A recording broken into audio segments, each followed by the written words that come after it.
Welcome to Meet Me in the City podcast. Woo! Already, first error. That's the first time I've stumbled. Welcome to Meet Me in the City, a podcast exploring music through the birds of America. Joined as always by my two friends and co-hosts, Dan and Shawn. What's up, boys? Hello. Hello. Good to be with you guys. Today we have on the podcast a special guest who, even before we started rolling, we've already spent 5-10 minutes talking about Dayton and I think we've covered 3 decades in 5 minutes pretty much. Mm-hmm. We're very excited on this podcast to have Dayton music legend and incredible musician who played in a really important band around Dayton, a little band you may have heard of called Brainiac. Please welcome to the podcast, Tyler Trent. Tyler. Hello. Yes. Thank you. Excited to be here. Yeah, we're really glad to have. Really glad to have you. And we'll just start in the very beginning. You're from Dayton. Tell us about your origin story. Origin story. Yeah, I mean, it doesn't have to be the whole thing, but sure. Just give us some Your highlights. mom and dad got together one night. Yeah. It was a blustery New Year's Eve in 1971. Yeah, I've always lived my whole life in Dayton. I love Dayton. I just eat and sleep and breathe Dayton. It's an important place to me. I think it's special. I really do. I was born here in Kettering in 1972. And I grew up in Beaver Creek to elementary school teacher, parents. It's great, awesome parents. And eventually along the way, I just started beating on stuff in the house. Couch cushions. I had a Muppets drum set for Christmas, nice. Probably 8 years old, like an animal one with I don't even know what the drum heads were made of. Whatever breaks easiest. Yeah. Was it plastic or was it an actual kit? Kind of plastic. Okay. Aluminum, tin. It was tiny. But yeah, I knew the drums were the thing. And so What age was the Muppets entering? I think that was probably first grade. Okay. Whatever age that is, 6-ish. Yeah. Yeah, super early. You started playing in school then? Yeah, Playing in the school band? the elementary school band. Yeah, they did the whole "what do you want to play" thing, and you told them, and that's where I met my best friend Jeremy Frederick. Oh, that's awesome. Yeah, they did not like the drums. We had to play in the hallway. Yeah. Yeah. Wow. Really? Put the snares in the hallway, outside of the band room. Which is hilarious. Yeah. But yeah, my whole life here. Never really been anywhere else. Little spells, of course, touring and stuff. Right. So what age do you remember getting your first kit? My first kit? Real kit. Yeah, I think that was 7th grade. I walked out into the garage and there was a 5-piece Yamaha. Wow. Yeah, with the greatest moment in space and time It's ever for me. Yeah, it's just a real deal drum set.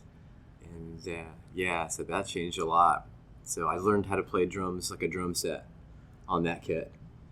And was that? I mean, you're in school and band, I guess, at that point. Yeah, that was a 7th snare grade. drum. So Just the snare. drum kit, that was a whole new world. Yeah. Other than the Muppets, the first grade. That counts. So I just put that in my bedroom and had one of those super old Sears receivers, and phonograph. And I remember I think the first thing I really taught myself to play a beat to was the Reflex. Really? Duran. Oh, Yes. my gosh. Yeah. Nice. My wife I would love be that So over song. and over and That's over great. again. Yeah, that's a good song. Yeah. Pretty good band. We would later meet Simon Le Bon in London. Really?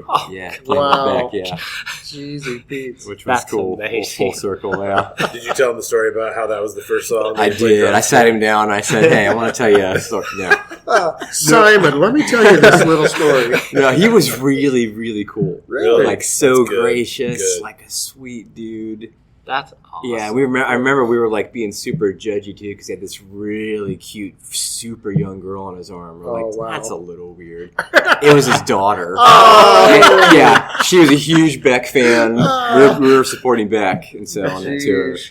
And yeah, and he just was so nice. And John Schmerzel was so awful to him. Really? Well, just trying to be funny. Right, He was right. just trying to get his goat and asking all these weird, dumb questions. Oh my god! And we had these thrift store Polaroid cameras in that tour, and we have all these great Polaroids. And I've got one somewhere of the moment that Beck met Simon Le Bon, mid-handshake, and John's right there holding Beck's clothes iron up to the side of his face. Oh my gosh. Yeah. That's hilarious. That was us. That's amazing. Yeah. So, but yeah, way back then, that was like the Man. first song I really kind of played along with. So was that the first album you ever bought, you thought? No, I think the first record I ever bought was Armadillo Records in Kettering. Oh, Yes. man, yep. And it was You Got Lucky by Tom Petty. Yeah. Wow. That's the first record I ever bought. Really? Yeah. I love the music video out in the desert there. We were Yes. talking about that Yeah. just That's a great recently, song. yeah.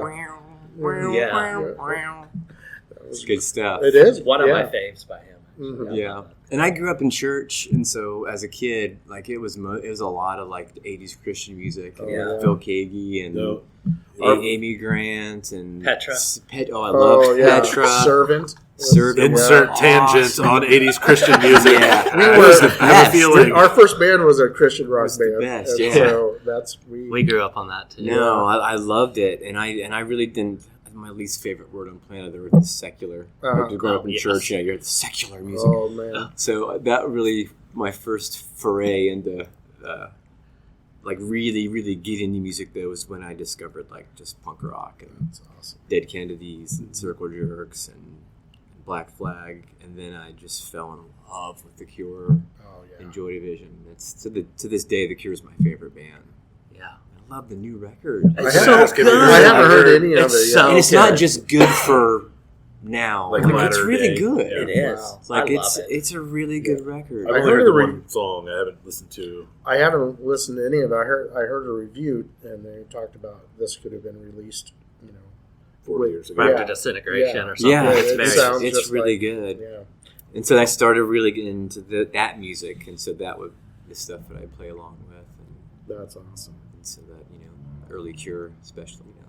So, were like you and your friends, would you go haunt the record stores looking for new stuff coming out, flipping through the records? Oh yeah, we were all over Armadillo, Dingleberries. Yeah. Yes. Renaissance was the bomb. we love.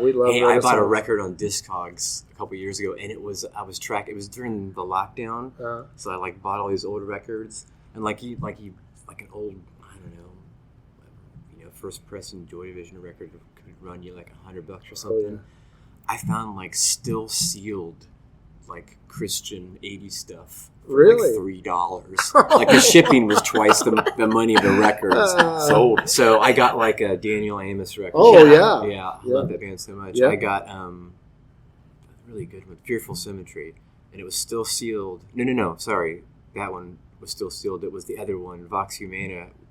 And anyway, I pulled it out, had the Renaissance Music Media stamp in the middle, Oh, Oh, my wow. gosh! and I got it from like Idaho. Really? Really? That's Yeah. awesome. Well, there On probably Discogs. wasn't a bunch of those records circulating. So, Yeah, I mean, so- if they had one come through. So yeah, we were always scouring and looking. Back then, it was hard to find that Oh yeah. the early Cure stuff, Mhm. like on Fiction. So we were always looking out for it, and that is one of the first experiences I have with John Schmerzel, the Brainiac. Really? Is when he moved here from Vineland, New Jersey. We immediately just hit it off because we were punk rock kids in Beaver Creek High School, and there was a pretty small Right. group of us.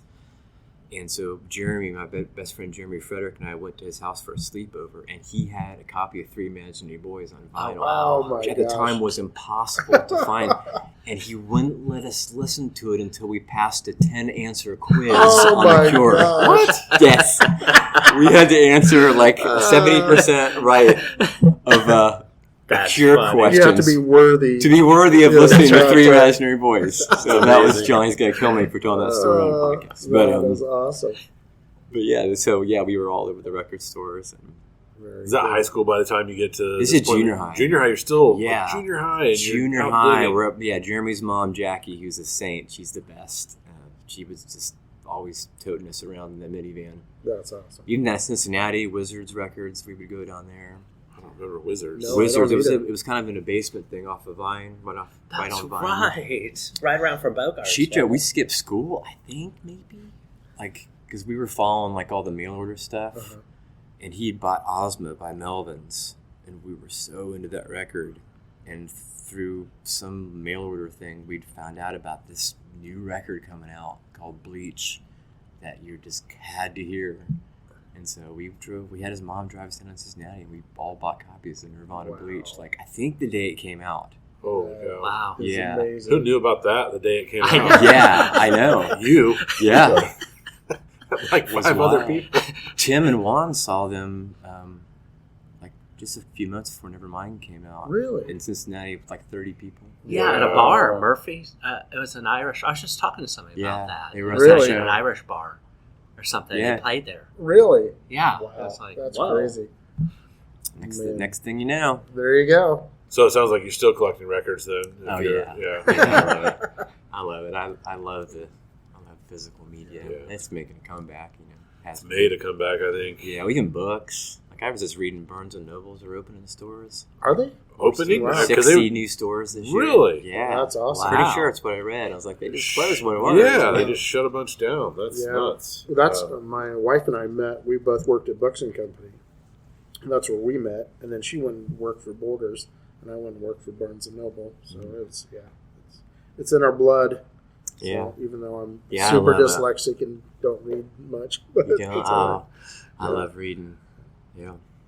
So junior high, you're out digging, playing in the band. You got a kit at home. Mm-hmm. When is the music in a band start up for you? Music in a band. Like not the marching band or in school, Yeah, but I mean right. like getting your guys together Yeah, that after you started- pass the cure test. That started with so before the cure test, my buddy Jeremy and I and other friend Brian, we started a band, this kind of a garage band called Sunken Giraffe. Okay. And that was a blast, and it was some originals, a lot of covers. Yeah.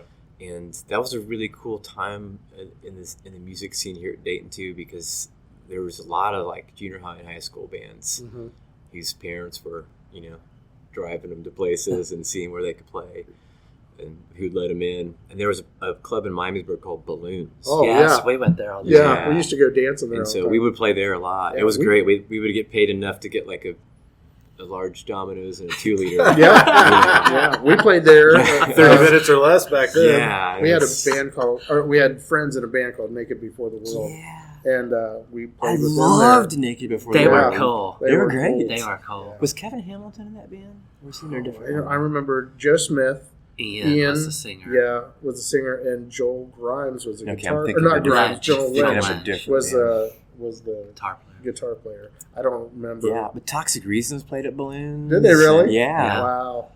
That's funny because I live in Miamisburg now, but I was in Tip City, and we would drive down here because you couldn't go dancing at 14s, but you could dance at Balloons, and then it became the Zoo, right? Yeah. Yes.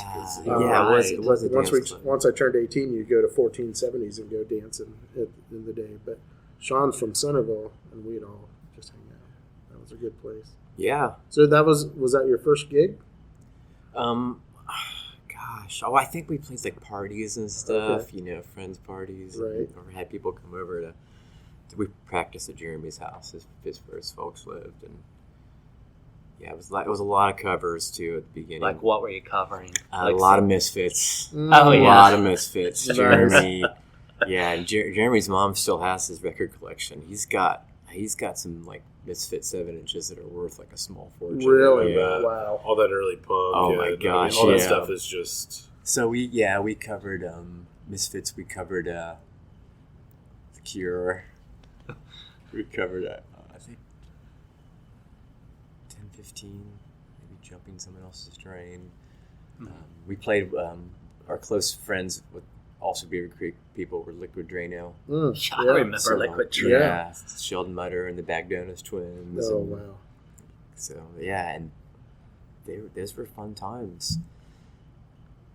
So your That's where it parents started. were on board. It sounds like your guys' parents were like, they bought you a kit, but they were like, yeah, do this. Yeah, I think for the most part, I don't think they're really. I think Jeremy's parents did. I don't know that everyone really understood exactly what we were doing.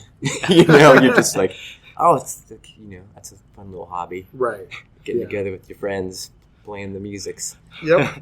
But Oh, I remember my dad saying, "It's a nice dream to have, but you'll need something to fall back on." Yeah. I'm like, oh, dude, this is all I want to do. yeah, So. Dad's not wrong. Right. Right. Exactly. As it turns out. That's what I was trying to tell my boy. So my son Noah's he's 21 now, and he plays bass, acoustic. He's such super talented, just natural, like God-given talent, and he's played in some stuff, and he knows what Dad did, so he started getting some big eyes and big dreams and big thoughts, and I was just kind of had to remind him it's kind of like making the NBA, right? It's only a few. What Brainiac people. got to experience was so charmed. And so right place, right time, and so lucky. We don't take it for granted. What we're doing right now with this reunion stuff, we don't take for granted. Sure. Yeah, for sure. Like that we get to do this. It's not normal. Yeah. No. That's amazing, Dayton, though. Not normal. Right. Yeah. Yes. Exactly. Well, I mean, to your point, you've brought up everybody we've had on so far. By the time this releases, 3 or 4 different guests. Man, there's just a litany of bands that played in and around town that any number of people who are from here remember. But outside of Dayton, half of those bands that we've talked about, I mean, unless you were in Dayton watching them play, you just don't. I mean, they're not going to be remembered unless we talk about them. Yeah. Right? Yes. And they're incredible. Yeah. Really, Exactly. really great bands. Yeah. Well, and that's another. I mean, we'll go back and forth, but one of the questions we had is why Dayton had these incredible bands, but it seems like only a handful really get out. Why do you think that is? Why do you think that Dayton is... Honestly, just, to put it harshly, is this drive. Mhm. You just have to want to do it. Right. It's a lot of work. Yeah. Like I just said that Brainiac was charmed. We were lucky, and we were, but we worked our butts off. Right. Yeah. I mean, like we eventually got those Jesus Lizard tours and Lollapalooza and back down the line and all that stuff. But I mean, I can't tell you how many tours we literally played behind chicken wire. Really? Like people throwing bottles at us in Wow. North Carolina, booking our own gigs. I mean, playing to nobody. Right. In the documentary, I made a joke that was true. We played in Birmingham to 0 people. Really? We were on tour with Distorted Pony, and we just played for each other. I've played shows like that. Yeah. I mean, I think everybody has. It's And that wasn't unusual, Uh-huh. you know, Right. because the Canal Street Band playoffs. Right. And, you know, we were constantly in front of a lot of people in Dayton. Mhm. But yeah, it was a lot of hard work, and it was drive. And I mean, Tim was so brilliant. And everyone throws the word genius around too much, but he really was a musical genius. But Juan, he was like the motor. He was the engine. I mean, he was the one, white knuckles ringing his hands, you know, making the phone calls, getting things done, hooking us up, writing letters to Mike Potential, you know, Chicago, Limited Potential Records. He was like the drive. People have to remember that was before the internet. You know, that's before you had to write letters. You had to make phone calls. You had to get send out there, tapes out. Yep. Exactly. Yeah. What do you think about Dayton kind of breeds these really good scene? What is it about Dayton, do you think? I don't know. I mean, it seems like there's something in the water for sure, because it's not just like what I was involved in, late 80s, 90s kind of punk rock, you know, alternative scene, but even stretching back to, you know, decades earlier with funk and every other kind of genre, and it's hard to answer. Sometimes I think too, like, I love Dayton to death, like it's my favorite place, but it's also not like awesome place, and I think that's, you know, I think in any facet, suffering produces good art. That's You true. know? That is true. And there's a bit of that to Dayton. It's Yeah. bizarre. I've always thought it's bizarre. Like, it's literally the crossroads of America. Yeah. 75 and 70. This should be like a 2 million person city, probably. Yeah. Yeah. Like, why not? Why isn't it? Yeah. It's weird to me. Especially before now, when everything is, you know, you can get everything instantly. But back in the day, I mean, as transit and things are moving across the country in trucks and stuff, yeah, you're right. It should have been like the hub. Yeah. Yeah. Like, we're the port that connects everything, you know, and it did to a certain extent. I mean, there was, you know, incredible there were industry booms, here. yeah, NCR Yeah. and Standard Register and Frigidaire. And, Yeah, I didn't realize too. I was with my dad at Kettering Hospital recently, and we were just in the waiting room, and we were looking out the window, and there was like the Kettering mansion, maybe it's a mansion, But I didn't know. I guess that guy had been in the air conditioning. Oh yeah. Well, Charles F. Kettering. Yeah, I had no idea. Yeah. The electric starter was the guy was from Dayton. Yeah, and of course, Wright Wright brothers. Yeah. Like All those North guys. Carolina, we will fight you. Dude, I have. You were not first in flight. I have a friend in North Carolina. I'm like, man, you guys had like the beach to offer. That's it. Yeah. That's all you offered in the equation. On the license plate, really? Yeah, beach and wind. Wind. Like they have that everywhere. You know. No, it really is wild to me. Yeah. It's like Dayton's kind of a magical place, and that includes the music. Yeah. Yeah, Very for much sure. Yeah. All right, so back to the first band. How long were you in that band? Oh, did it last through high school? Yeah, it did. I eventually bowed out. I just kind of got to that place, and where you get in high school and you start thinking about your future and what that's going to look like. And so they kept trucking, and I didn't. But that, I think late 7th grade is when it started, all the way through 10th grade. So a solid 3 years. And then John joined Sung of Giraffe like in 9th grade. And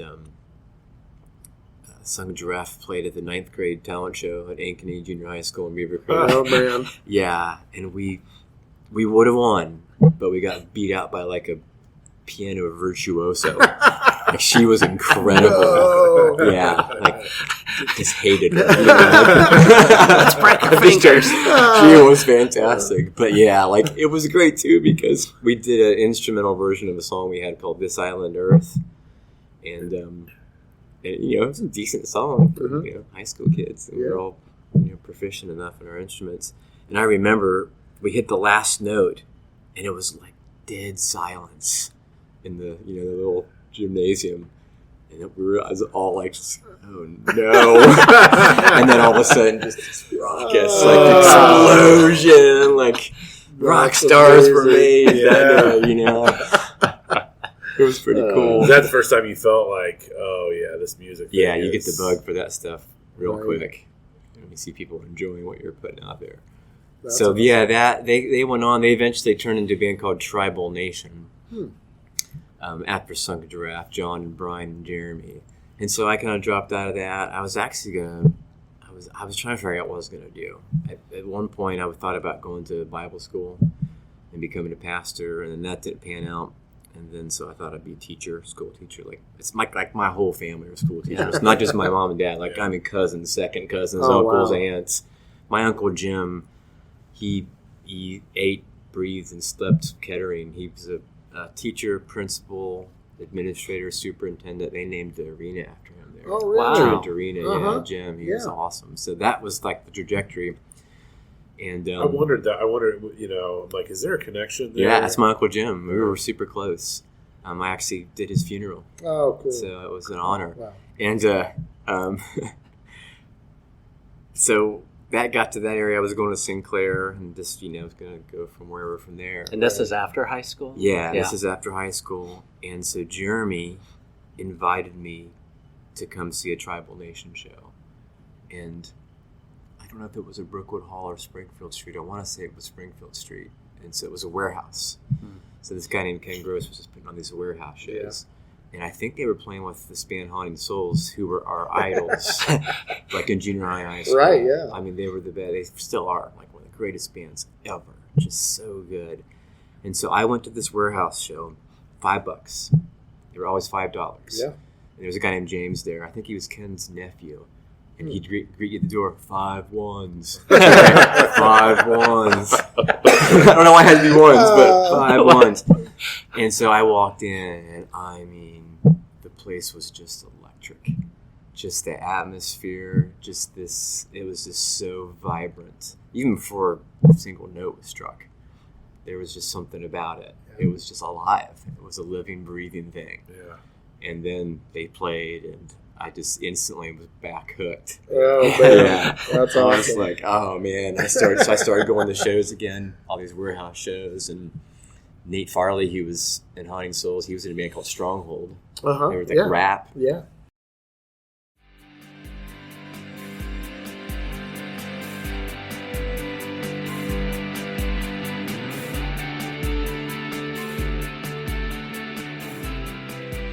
Meet Me in the City, sponsored by Twisted River Coffee Roaster. Twisted River offers an unpretentious approach to specialty coffee. Visit twistedrivercoffee.com and use promo code INTHECITY at checkout to receive a one-time discount of 10% off your entire order.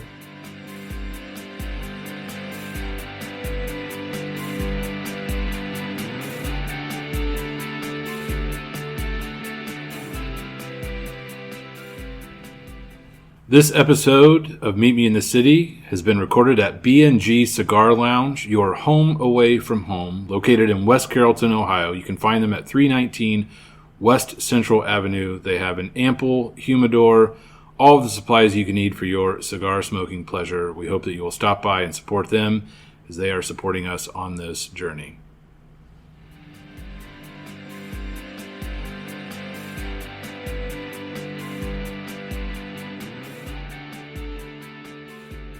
So there was all kinds of stuff going on. What year do you think this is? This is 1991. 91, okay. Yeah, this is 1991, late 91, into early 92. And so that's when Jeremy told me that he had some acquaintances that were in this, they just stopped doing this band called the Whiz Bangs. And they were doing this new thing, and they really needed the drummer. They'd been looking for a while, and he thought I should see what was up. And so Jeremy had me meet Tim Taylor and Juan Monasterio at the 1470 nightclub. wow. Yeah. The old one, right? The Not old one. The The OG. Yeah, the Hills and Dales. OG. Yeah, Hills and Dales. Yeah, Hills and Dales, baby.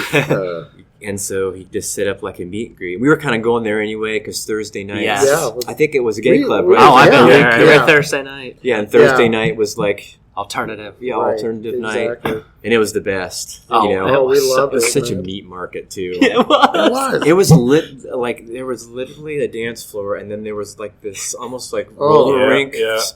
pathway where you just circle, like Yeah. vultures Yeah. around the thing. One of my- Until this corrosion came on. Oh, right. Oh, yeah. yes. Everyone was on the floor. Oh, everyone flocked to the dance floor. My favorite story of 14s, we just got done dancing, and I sat, those chairs are the most uncomfortable chairs, too. They were low. But anyway, I was sitting there, and this girl jumps on my lap, said, "Are you gay, straight, or bi?" I said, "I'm straight." And she goes, "Good," and just puts a kiss on me. Right there, I was like, I didn't know what was going on. That sounds like Yeah, 1470. it was crazy. I had my bachelor party at 1470, and the bartender had been my sister's first roommate. And he looks at me and goes, "What are you doing here?" I'm like, "It's my bachelor party." He goes, "Yeah." It was just went crazy from there. It was Yeah. nuts. That was great music. It was Yeah. kind of more or less like a goth night. Oh, yeah. Yes, very really, much so. very much. That's what it was. But that's when I met them, and that was wild too because, like I said, they had just come out of that band, the Whiz Bangs, Uh-huh. and they were kind of like a I don't know how you describe them, kind of like a glammy, funky mixture. Uh-huh. And so Tim, he had hair down to his butt. Wow. Really? Yeah, he had hair down to his butt, and he had a black leather jacket with a white rabbit fur vest over it, and leather pants. Yeah. That's a look. And then Juan had his hair down to his butt too, which Wow. was wild. And yeah, so he introduced me to them at night, at the Thursday night, 1470. And so we just arranged like a tryout, and which was hilarious because for my senior gift from my dad, by that time I had just destroyed that Yamaha kit from 7th grade. So I got like one of these like, I think it was Ludwig. It was like an 8-piece set, and it was bright. It was silver. Oh my like gosh. this total just like arena rock drum set. So I lugged that thing down to Oh, Tim's geez. basement. Yeah, and he lived on Neal Avenue in Five Oaks, and his roommate was Jamie Holiday from Haunting Souls. They were together. Yeah, No. they were roommates. So we. so intertwined. Oh, isn't it's it? the I mean, best. this You can't make this stuff up. Right? like you could if you even in just the 5 or 6 hours of conversation we've had with people from Dayton Mm-hmm. to untangle all of the people Oh. who played music, went Yeah. to shows, been to like Yeah. it's Incestuous. unbelievable. It's Yeah, amazing. yeah, it's insane. Absolutely nuts. Yeah, no, and so they were roommates, and that was a big part of my beginnings with Brainiac too. Was Jamie? He was just awesome. so we went down to the basement there, and I set up my gigantic drum kit. And said, Neil Peart's here, boys. Neil Peart's here. When's my 75-minute drum solo? I actually saw Rush, the Rolled in Bones tour, and even as a drummer, I was like, when's this drum solo going to be over? This is forever. That's awesome. But so I went down there, and he already had songs written that ended up being on Smack Money Baby, our first record. Oh, wow. And so I'm pretty sure, it was a long time ago, but I'm almost certain the very first song he played for me that I played along was I Could Own You. Oh, really? That record. Wow. And so he played through it. Mm-hmm. And I was speechless because I just never heard anything like it. Right. And it was such a cool song and just so, I was just otherworldly to me. And so I just rolled up my sleeves and just did my best, kind of that little surf beat with it. Uh-huh. And then I think the second song was a song called You're Still Insane, which I don't think that was on that record. I think it's on some little rarities thing or something. But I think it was just those two songs, and they were like, you're in. Wow. You want to do this, you're in. And I didn't know this at the time, but they'd been through a few other drummers tryouts, yeah, which I didn't know that. And so, I mean, it was a whirlwind. I bet. Like it was, I think we were playing that first show at Wright State University a month or two later or something. And like I said, I was fresh out of high school, I was at Sinclair, almost went to Bible school. And so I was pretty straight-laced. I kind of had the 90210 quad. Well, it's not that much different right now. But I mean, I'm talking like white T-shirt tucked into jeans, or this really nice white tennis shoe, K-Swiss. K-Swiss. Yeah. And so it didn't take long to realize that that's not a big fit. And so I started hitting thrift stores and stuff, and just loved that. Nice. But Jamie Holiday would give me so much crap. Oh, really? Yeah, I'd show up, with my fresh Village thrift clothes on, and he'd be like, "What's up with you, kid? 3 weeks ago you're 90210, now you're Garanimals. Make up your mind." He's great. Oh, the best. One in a million. So he nicknamed me the Kid. Which stuck for the first couple of years of Brainiac because I was Michelle. Oh, Michelle was there too. The tryout Okay. too. It was Well, she was. Michelle Nice. and I didn't know Juan. how soon she came in. Yeah, no, they were a three-piece waiting for a drummer. So they all were three there. We all played together in that tryout. That's awesome. And so it was not long at all before we were.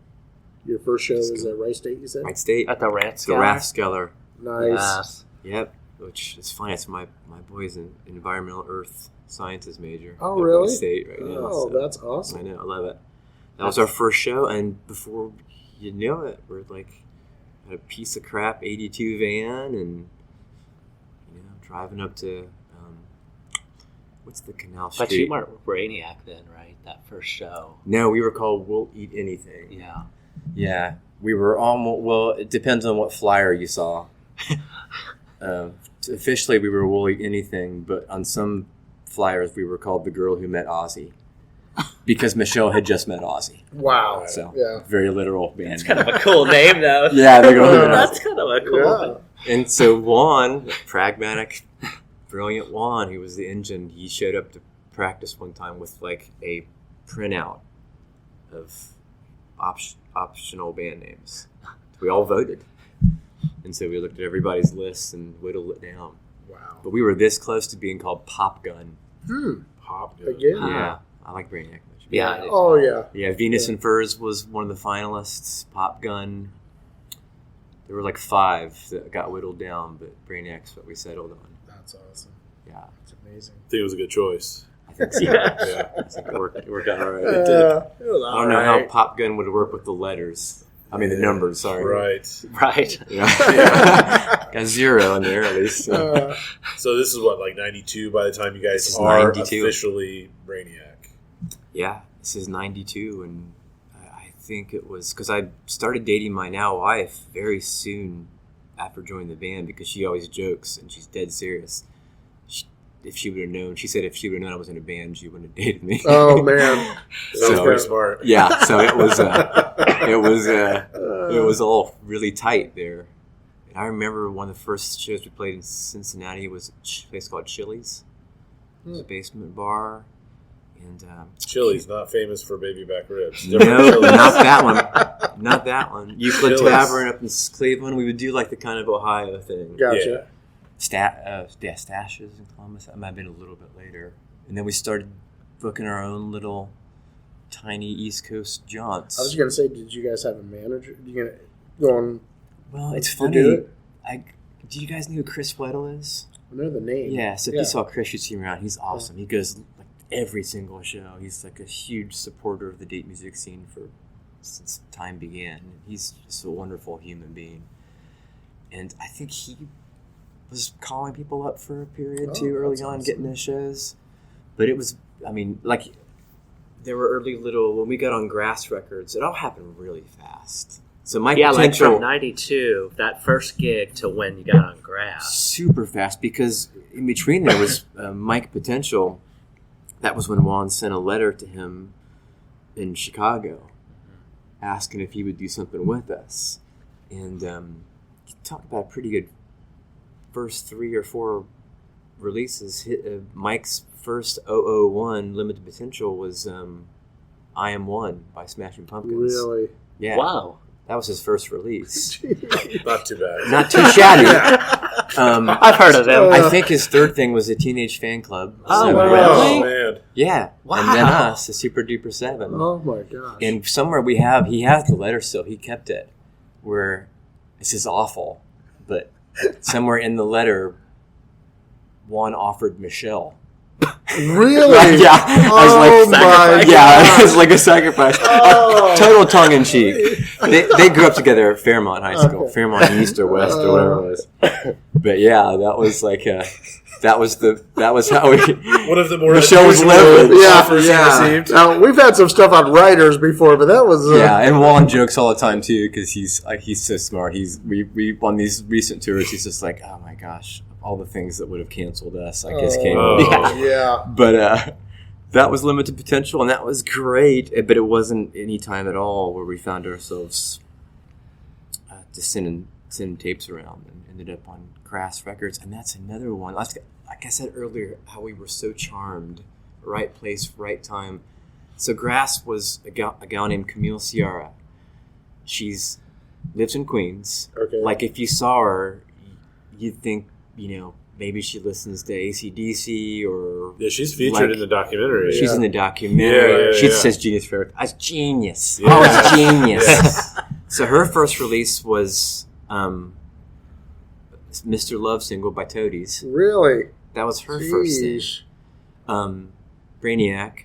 She did the first stuff for the Wrens. Oh my gosh. So she was the first person to put Wrens out. Wow. Like, just incredible. And they were part of the Dutch East family, like Homestead Records. And so that was like blowing up. And Truman's Water was on Homestead, which was one of my favorite bands. Oh, really Like, true. ever. Truman's Oh, they Water, were yeah. so good. And that guy, Glenn Galaxy, he's in a really cool Christian band too. I can't remember what they're called. Huh. Like punky deal. But yeah, then Grass happened. So that was that Juan shopping that out too, or? I would imagine so. I mean, you say charmed and right place, right time, but that is so fast to go Yeah. from you getting in the band to being on a label. I mean, it's a small indie label, but you're on a label. Yeah. Like No, nobody does it counts. that. Yeah. Yeah, oh yeah. I'm not That saying counts. that. I'm Yeah. just saying like no, I'm saying that too. yeah, it's every other like. I mean, I played in a band for 2-3 years. Like we spent 2-3 years like throwing stuff out there, just hoping something would stick, and you guys instantly. Yeah. Yeah, when I think Camille had a nose for it too, obviously. Well, I mean, yeah. Toadies did pretty well. Yeah. You know, I just saw it was some new movie, some new Marvel movie or something. The whole trailer is wrapped around Possum Kingdom. There's some. Oh, really? Yeah, it's Wow. like that's pretty cool. That is. And so you guys were roadhounds. I mean, we were you on the just road were gone all the time. all the time, breaking down everywhere, left and right. Yeah, And so were you, during this time, I mean, you got a record, Smack Bunny Baby came out. You're touring them, obviously. You haven't stopped. What year does that come out? Is it 93? Yeah. 93. Yeah. 93. And then... within basically a year. And then when did International That's crazy. EP? International, that's a ways Touch down and the go. line. Yeah. That's touch and go. So after Smack Bunny Baby, the next big thing that happened was getting on some tours that really, you talk about charmed. So we went from playing, like I said, behind chicken wire and booking our own stuff to playing to a handful of people to driving out to Albuquerque, New Mexico to meet up with Girls Against Boys and the Jesus Lizard. Wow. And that was, gosh, that had to have been 93 as well. Oh my God. Late 93? Yeah. It's like a rocket going So on. we, You know what I mean? so we arrived there. We actually played a matinee show in Louisville, and our next show was Albuquerque. Oh my gosh. So that was a fun drive. I bet. And so we got there. Holy Michelle's cow. still in the band. And so we're down there in Albuquerque. It's like this beautiful theater. It's the Jesus Lizard. Like, I really didn't know much about them. So I got to see David Yao in action for the first time that night. Girls Against Boys, you know, they just had that mojo. And at least during our go in the 90s, at that time, they were the single most heavily courted band by the major labels. Really? Yeah, they were Wow. throwing crazy stuff at those guys. Like 2 weeks in individual cabanas on the South Beach of France kind of stuff. Oh my gosh. You're aware of this as you're playing shows with them? Or Well, this you is just later became- on. Yeah, okay. Yeah, this is later on, right Okay. before they signed to Geffen. Okay. Yeah, but they were all in on it. So that was like our first real big tour was with those two incredible bands. So it's Oh my Albuquerque, Phoenix, and then I don't think there was San Diego that show. Oh, there was, but on our own. So we go to San Diego and we play this place called Soma. I think it's still around. It's like legendary. It's a big place, and it's us. Oh crud! What's the Travis Barker's band? Oh. Like Blink 182? Yeah, but they were just called Blink. So it was That's us. before the 182. Man, I'm pulling that. Like, Good job. There was us, Blink, and this straight edge band called Face to Face. Okay. Oh, I remember Face to Face. It was like the craziest bill ever. And so we get on stage, and Tim walks out with a beer, Oh, and they man. went nuts. They went crazy. They were throwing Jolly Ranchers at us, like Really? pelting us. Oh. you're whenever like, they hey, could we've been find. behind chicken wire. You guys throw your Jolly Yeah. Ranchers. Yeah, we can handle it. After the show, they Straight met us edge in the kids, back. man. They were like surrounding the van. They wanted to fight us. Holy It cow. was crazy. Oh, So really?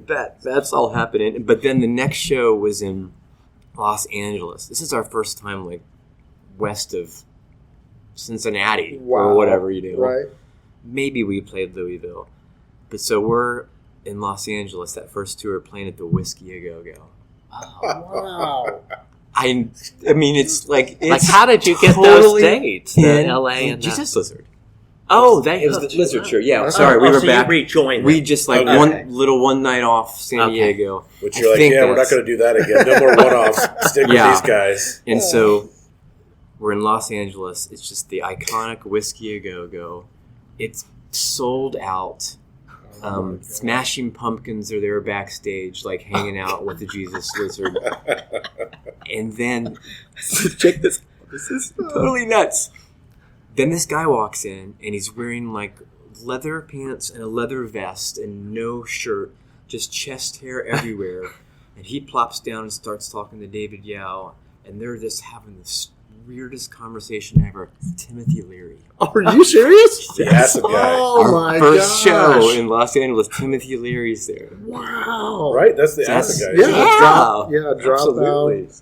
Wow. Timothy Leary. That's so that's our insane. introduction to Los Angeles. Oh my gosh, dude. And I think, and it's like, these stories, I love to tell them, but I feels like, you feel like you're name dropping, but this No, is hey. like, it's almost the opposite. It's like we got dropped into these Yeah. names. Yeah. Like, what in the world? Yeah. And by the way, you're still only like, what, 12, 15 months into your existence I'm as a 19 band? years old. That's- 19. It's bizarre. And then after that show, we get invited to a private party at Sofia Coppola's house. Oh my Really? God. She's just a kid, like a photographer. At the time, Oh my god! I walk into the kitchen and it's just I want to find a beer. I walk in the kitchen. It's me, Michael Stipe, and the actor Steven Dorff from the Aerosmith video with Liv Tyler. That kid. Oh my gosh! Michael, I would have been like, Yeah. I met for the first time Michael Stipe like 4 times. He's a Really? sweetheart, but a terrible memory. Oh, It's so man. nice to meet you. I've heard of your band. I love you. Throughout our tours, we run into him a lot. But yeah, that's day one in California. so what are you guys like? I want to get into your mind as the band. You know, you're doing this tour. It's awesome. You know, you're playing these sold out gigs in LA. I mean, coming from Dayton, that's huge, right? And you're only in a band short time. What's going through your guys' minds, like when you're sitting in the van driving? Like, is this unreal? Like, this is what we want? Like, what are you guys talking about as a band? Yeah, I think we're just living in the moment. Like, I think that we knew all along how special it was. Okay. And we were just having fun. Yeah. Yeah. We were just having a lot of Yeah. fun. I don't think we were thinking much about, like, really, at that time, what the next moves were, or it was just... Last probably night was was. insane. Juan was probably like, No, he probably was. He probably was. You're probably right. But yeah, it just all happened so fast, and the right place, right time stuff too. Is we mentioned Nirvana earlier, and there's actually a Spin article I think that Greer wrote. We mentioned that. In Yeah, another I think it said I think it was called "Is Dayton the Next Seattle?" Right. Yeah. Yep. Yeah.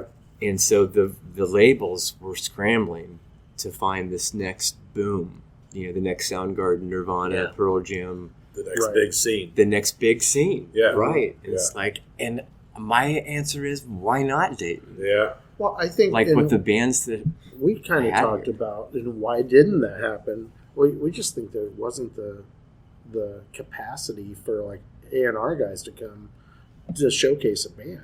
You know, there you had Canal Street, but then you had Hare Arena. And, there wasn't much in between there for bands to showcase. yeah. Well, You know, I don't we know. still have the issue here of that. Oh, Yeah, you're definitely. right. You got the Bright Side, or you've got, Blind Bob's, or... When we were doing the Dayton Music Fest, Jilly's was our biggest place. We took all the tables out, and I think we fit 325 people. I miss Jillies. That was a good Yeah, room. it was. So, sorry, I didn't mean to. So No, that's... Back to this tour,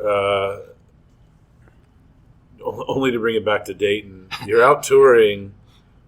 So how long did that last? Yeah, First of all, did it go how long was beyond the tour? LA? And then I want to hop back this Those way. tours were always about 3 weeks or so. Okay. Okay. And part of that was getting out somewhere. And then a big piece I left out too was another magical moment for us was getting this booking agent named Lisa Miller. Oh, okay. And I can't remember exactly how that came about, but Lisa was incredible. She was very respected. She was really good at her job, and she booked Fugazi. Oh, wow. Okay. So a lot of those Discord bands, Jawbox, she booked Girls Against I love Boys. Jawbox. The best Oh, bands I ever. love that. Jay's, they're just awesome. And so we got hooked up with her, and that was huge. And it was great too because in a little unknown band from Dayton, some club in San Diego, the Casbah, be like, Right. or wherever, and she's just like, you don't get Fugazi then. She had this clout. Right. Pretty the decent clout. Right. Fugazi. Oh, We my played with them God. once in Carbondale. That was Oh, yeah. yeah, that crowd. They wanted nobody but Fugazi, I and bet. specifically Really? not They us. didn't- They didn't like us at all. Really? Yeah, that was a rough show. I mean, that's hard. Okay, so you're on this first tour with Jesus Lizard And Girls Against Boys. Mhm. How often had you played out in Dayton at that point, or did you Well, were you just like That was the Lost. cool thing too. Is we kind of became known for it, whether it was intentional or by accident. I really couldn't tell you, but we didn't play Dayton much. Yeah, I wondered. We played like once a year, because we made up for 7 years of it with the Canal Street Band playoffs. Right. Yeah, Because that was hilarious. So that was super early on too.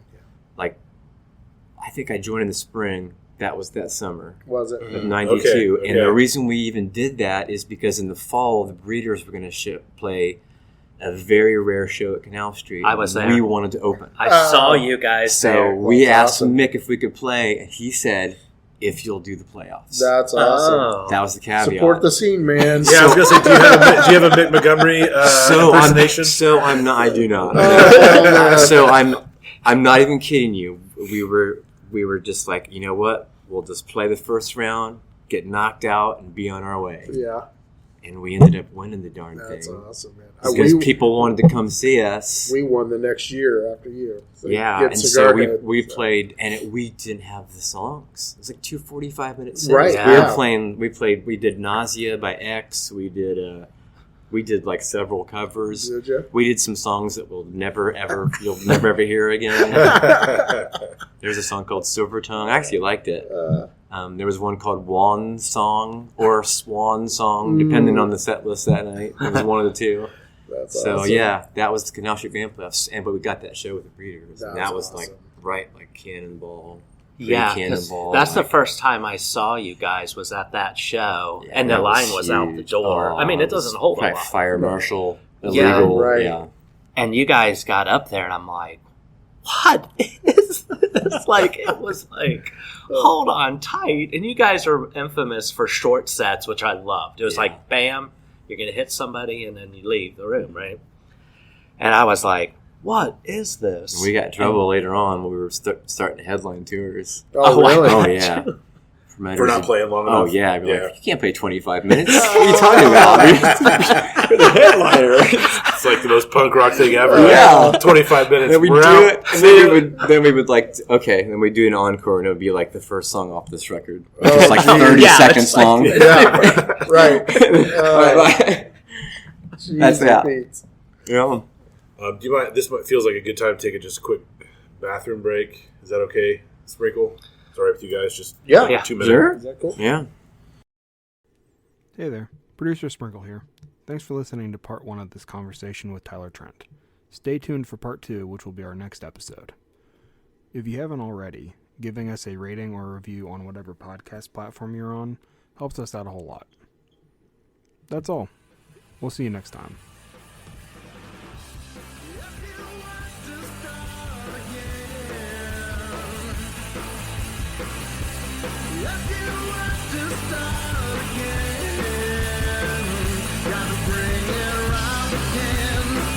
Bring